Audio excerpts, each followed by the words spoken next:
Welcome to Talent Buzz, where I talk with SaaS companies on how they are doing their talent acquisition.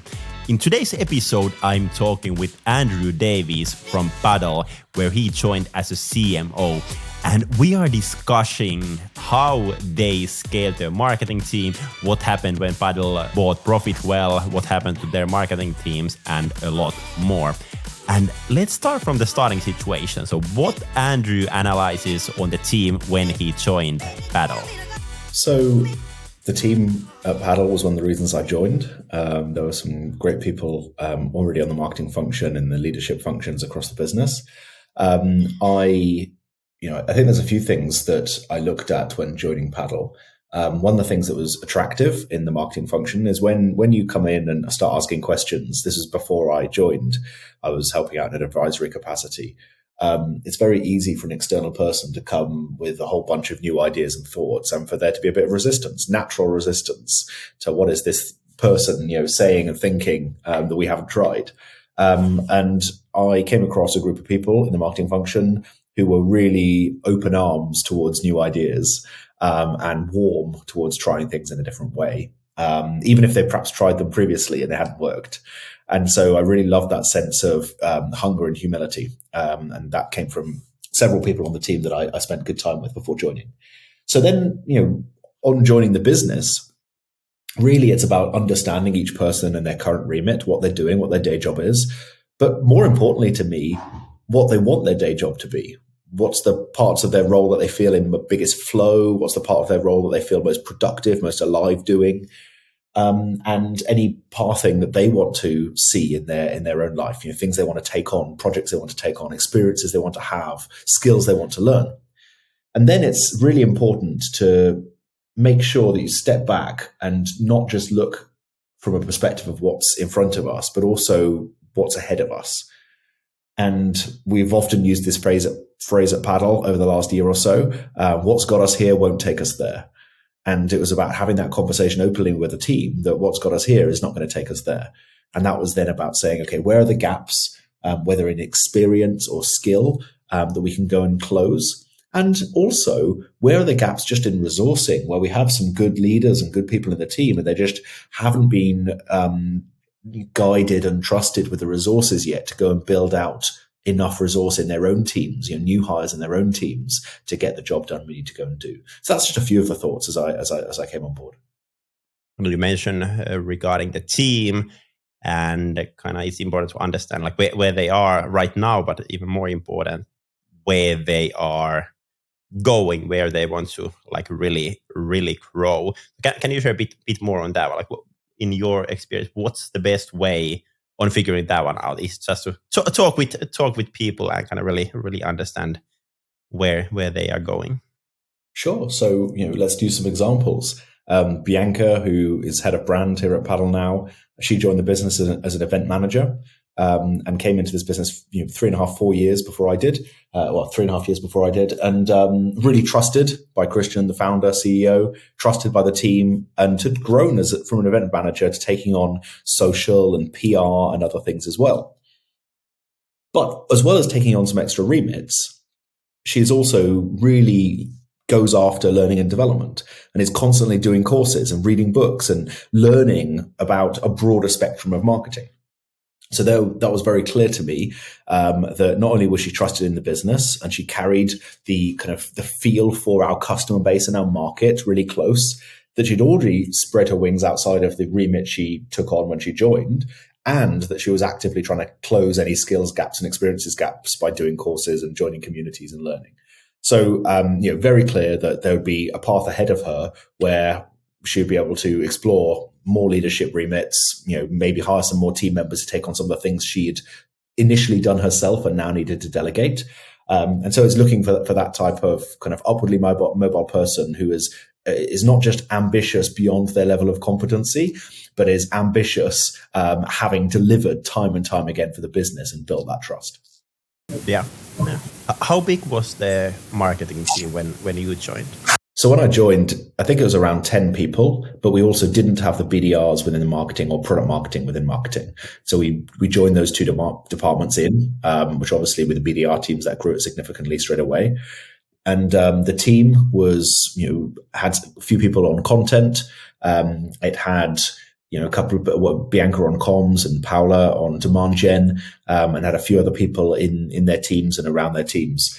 And it was a team that was working extremely well and had been without a leader for several months. And so some people had really stepped up into that gap, and everybody wanted to know what was next and what clarity would be brought as we then hired in a new marketing leader. And so, it was a small team doing lots of things, but also, running quite a simple tactic mix that we needed to broaden because they just didn't have the resource to be doing too many things at one time. Yeah, exactly. And then kind of from there, kind of starting to kind of bring in more people to the team. At that time, I was thinking regarding kind of timing wise, did you already during that time know about the potential buying of ProfitWell, or was it information at that time, or what was the situation with that when you started? Yeah, so when I was advising the business, it wasn't a real thing. There was aspirations over ways we could grow inorganically, but it wasn't a plan. And then as I was coming on board formally, in fact, before I came on board formally, yes, that had been kind of the terms had been broadly discussed. And then I came on board full time in January when we were then going through that deal process and trying to raise the funds. That was definitely a piece of it as well. But even outside of that, it was about making sure we had the remits and the experience in the team to go to the next stage anyway.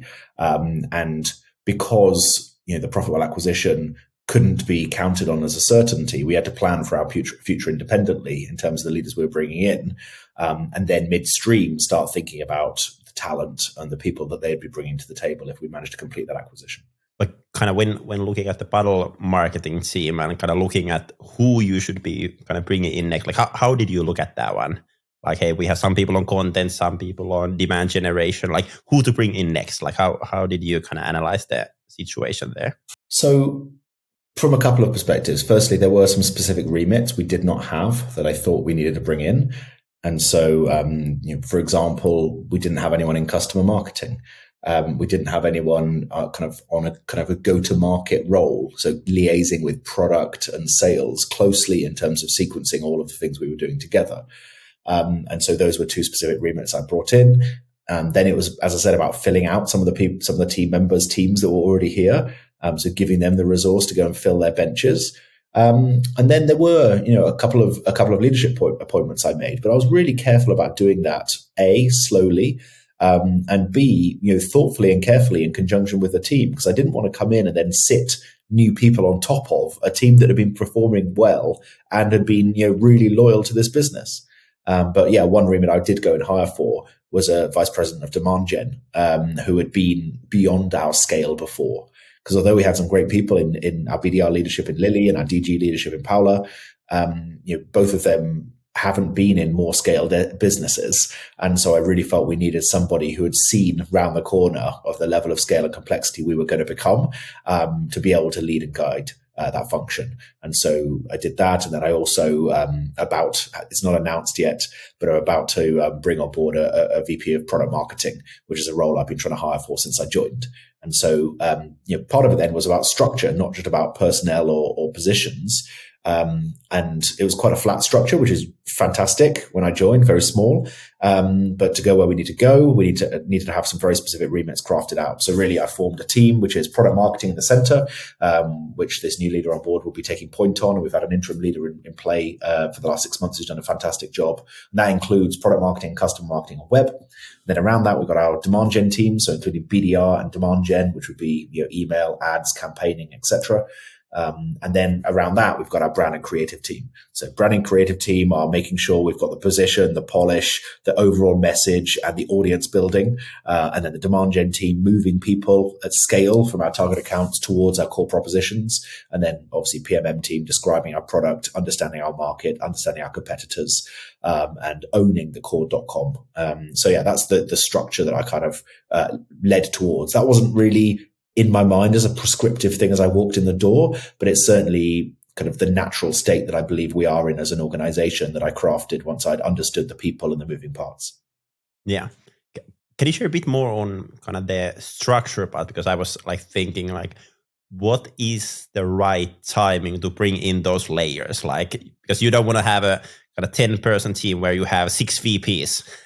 So kind of when you know what is the right timing to bring in, and you kind of know that, okay, we are most likely going to increase people in our demand generation team, most likely I need a VP over there. But kind of what was or in your opinion, what is the right point on bringing kind of more managers or more VPs in the marketing team? So firstly, I don't think there's any strict framework or formula you can use that's kind of gospel truth here. I think you have to be very sensitive to your context. I do think that certain functions have certain importance as you go through your different phases. And the phase we are in, our demand gen function needed real rigor and robustness, and it needed to be performant and predictable. And so that's something that I wanted to bring in someone pretty experienced on that side. And also I wanted to bring in someone who had owned marketing ops previously. We have a central RevOps function, and therefore having a senior technical marketer leading that function, I believe is going to be really helpful, and is proving to be really helpful here, because she is able to lean in on lots of more marketing ops and RevOps type issues and brief really clearly into that function. So that's an example of something that at our point in journey, I believe was critical to bring on board. And then, if we take product marketing, I see two versions of product marketing in the market. You've either got the massively overstretched one or two people, even at large scale, where they're just running like headless chickens between things and meetings and functions, and they provide huge amount of value, but they're very under-resourced. Or you have perhaps a bit more of a heavily funded Silicon Valley type approach where you really staff hard the PMM function, and product marketers end up kind of writing demand gen assets and briefing what the right webinar topics are, and they extend much more beyond traditional PMM roles.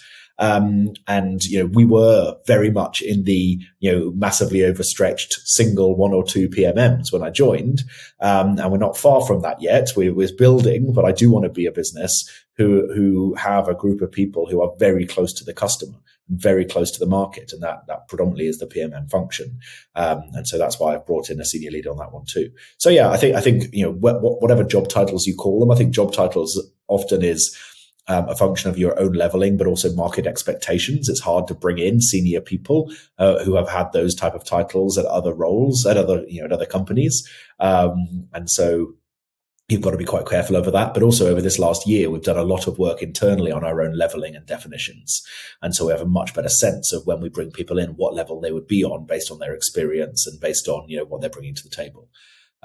So yeah, I think you've really got to focus on what that core business challenge is right now. I think in an earlier phase of this business, there would have been different strains on different groups of people.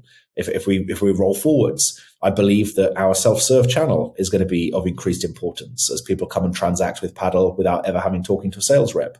Therefore, thinking about how we staff that and who's the leader for that, I think becomes a next stage challenge that we haven't had to address so far. Exactly. But finding a kind of VP of demand generation, for example, it's no easy task. So can you love to share examples? So can you share, like, how did you exactly do that one? Did it came through your network? Did you use outside agency? Do you have internal team in a recruitment that you work with, or how did that happen exactly? Yeah, so we can talk about how that happens, but then talk about the infrastructure that sits behind it, if that's helpful in terms of talent teams and employer branding and all the rest of it. So for that role, I did have some people in my network that I introduced into the process. Actually, none of those were people we hired in the end. And so Emily, who we hired, she came through a standard process. I think we probably outreached to her, or she came and saw the job spec and went through the normal process with our talent team. And she's based in Denver. We don't have an office in Denver. I happen to be over in Salt Lake City. And so I made sure I made the flight up just to see her at the airport and met her for a couple of hours at the airport, because I was really impressed by her profile and her background. And I think going there face to face probably helped show her that we were real, we were human, and that she should prefer us amongst other people who would have wanted her to lead their function. And then in terms of just the infrastructure there, if we just back away from any specific talent, any specific search, I think being able to show that you're credible, you're real, you've got big ambitions, and that you're going places, makes a big difference in the market. And so we're very clear on our website We try and share lots of video. We like to share lots of pictures of our company meetups. We like to talk about a lot of the benefits we've got, and we've got some really interesting benefits as an organization, which we can dig into if that's helpful. And so being really clear and transparent about those, then, you've probably seen, I like to share LinkedIn videos, little talking heads with, different members of the team. And honestly, most of that is about talent. The amount of, people I get who are applying for our roles who've seen one of those on LinkedIn. There's nothing particularly impressive about them. It's me normally rambling about something or saying hi to somebody who's in the office, but it just breaks down those boundaries of, this faraway business, and it becomes much more real. And there's a personality there. And so I'm encouraging our team to do that. And we've now got a person on employer brand, Amy, in our business, in our marketing function, who's working on, videos and work for social and what our employer brand proposition is. A value proposition is for new team members. And so we are really working hard at that to make the process more frictionless. And then we also have an internal talent team. So we don't tend to use agencies. We tend to have our own talent partners for each function who then run that process with us. Yeah. How do you balance, like, for example, when you're recruiting for your team, like what are the parts that you are taking care of, and kind of what are the parts that your talent team is taking care of, and how do you work together exactly? Yeah, so firstly, they're really helpful. Chris is usually my talent partner on the commercial side, on the marketing side, and often he's taking care of making sure I'm running a process rather than just running in lots of different directions. So making sure that on our ATS things are set up and there's an approved job description, and the job description is out on the website and it's got the right leveling attached to it, and all of the good belt and braces stuff that I'd probably forget about. And then, we use an ATS where people who apply come in and get listed, and he often does the first screen of all of those people, and often we'll have a phone call with any of the people that stand out through that first screen, and then he'll lay them up for myself or a hiring manager as that second stage.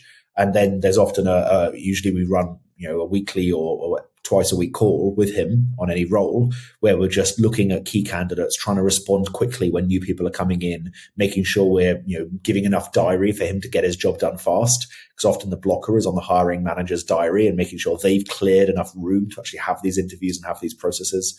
And then, if there's any final stage or other exec interviews or task, etc., then he can help manage that as well. So I think that partnership's super important. Yeah, totally agree on that one. At least, even though I'm not a recruiter, but in speaking with recruiters, I feel like that is a thing that they always say, that hiring manager is the kind of one of the biggest roadblocks over there, and because you need all that information, and then, for example, you have a lot of stuff on the table, and recruitment is one part of that, but there's a lot of other stuff going on as well. So it's it's also useful. There's a couple of other pieces that I think are really helpful there. One is that there's some people who will apply who just won't be the right fit, either for experience, or they're looking for location specificities that we can't provide, or salary that we can't provide, or aren't right for the role. And all those filters, the talent partner can solve, which is really helpful. So rather than taking the hiring manager's time to deal with them, they can be dealt with in a much more compassionate way with that candidate, in a first phase. But then secondly, especially in a market which over the last 12 months or so until recently has been very hot for talent, and is still pretty hot for talent, that talent partner ends up being the person who's persuading that person that paddle's interesting and useful and is a great next step for them. And so they have to be someone who's in love with the business and understands the business's value proposition and the team and what they do and the basics about this role. And so I think of our talent partners as really the front line when it comes to recruiting, because often they're the one who's having to pitch why you should join Paddle. Exactly. If you think about kind of the work that you are doing within the recruitment process, would you say that are you doing more validation of the candidate or selling of Paddle? I think it depends on the role, and it also depends on the candidate. There's some candidates who come through where it's basically we've done a bit of vetting, but it's sales mode, and I've had a couple of those. But yeah, I think there's a real healthy blend of both, and certainly in all the interviews I'm in, and fortunately, for diary wise, I don't have to be in many because we've got great hiring managers across my team, and it's often them hiring, not me, and I'll come in whenever needed.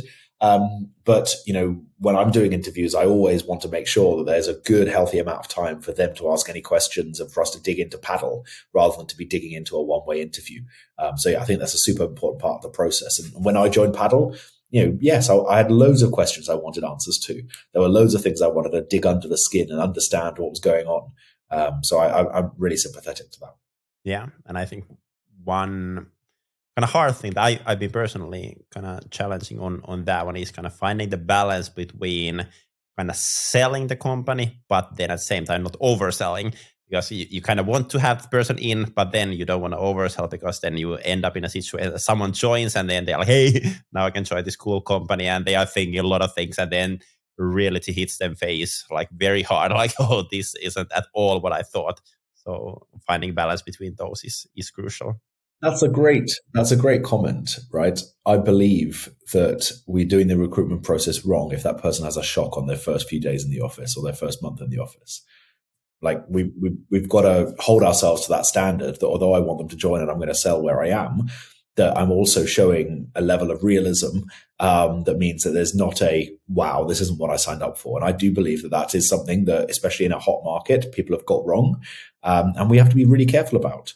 Often that final stage conversation tends to be more about, here's the ugliness and the warts and all and the problems you're going to face. So we can cover that off before you come in and see it for real life. Now, maybe one interesting thing that I would love to get your insight. Paddle and ProfitWell. Now you have done the deal, like, or have the teams come together, or are you still working as separate teams, or kind of what's going on with the marketing teams? So yeah, we can talk about different teams across the business, but in marketing, we came together very fast.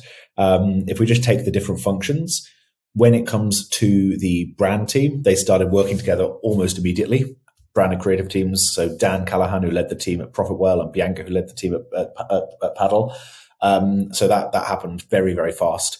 When it comes to product marketing, they didn't have any product marketing at all, and so there wasn't much to join. But actually, it was Stephen, who was their growth leader, who took over the interim product marketing leadership. So it was a ProfitWell team member who came in and ran that leadership role in the interim for 6 months until we hired. And then when it came to demand, that's harder because we had two different products and they're running two different pipelines, and those were much more separate for a longer period of time. And it's actually, we did the transaction 5-6 months ago, and it was the beginning of last month, probably 5 months in, when we put all of those teams under the same leader. And so there's still some processes and technologies to work through, but they are all in the same leadership function, running up to the same leader now. And so, yeah, that was the final one to put in place. So it really depended on how fast we thought we could, particularly as it pertained to the pipeline they were delivering. Was there any challenges on like having kind of overlapping talent on, let's say, on the brand side or anything like that? I mean, yeah, there's loads of challenges when you bring two companies together. You're suddenly welcoming, in our case, this was 85 new team members who never applied to join Paddle, who are suddenly Paddle employees. And you have to be really careful, because in the early days, it's a really helpful shorthand to be able to say, well, at Paddle we did this, or at ProfitWell we did this, or I'm from Paddle, or I'm from ProfitWell. But soon, after a few months, that starts to become divisive and negative rather than helpful and positive.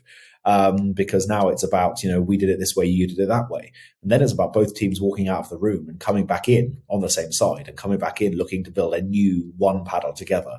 So, there were challenges. There were challenges over often just about the things you don't talk about. Definitions. Do we both see this word in the same way, this measurement in the same way? You're gold in a different way to I am. You're comped in a different way to I am. You are, your whole marketing process is run differently to how we're doing it. How can we see some benefit in that, and how can we actually bring these two together? So loads of challenges over those things. And then also, although the cultures of the two teams were pretty similar, there are some differences. Some of those differences are broadly kind of more easily split as US, UK, and we'd see them in our US Paddle employees just as we do in our UK ones.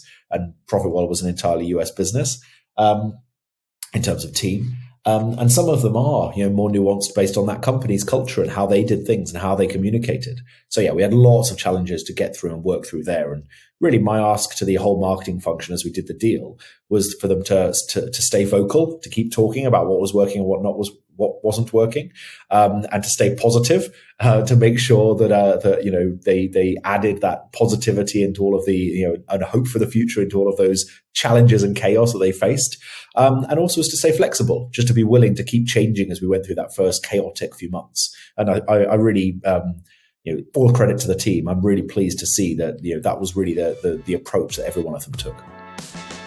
And that's a wrap for today's episode. Thank you so much for listening. Hopefully you got a lot of good ideas about SaaS talent acquisition. If you enjoyed the episode, feel free to share it on your social so others can hear it too. And if you have a topic in mind that you would like me to cover in this podcast, share it with me as well. I'm Samuli, CEO and co-founder in Talentbee, where we help fast-growing SaaS companies in their talent acquisition. Make sure to follow us, make sure to follow this podcast, and have an awesome week. Bye-bye.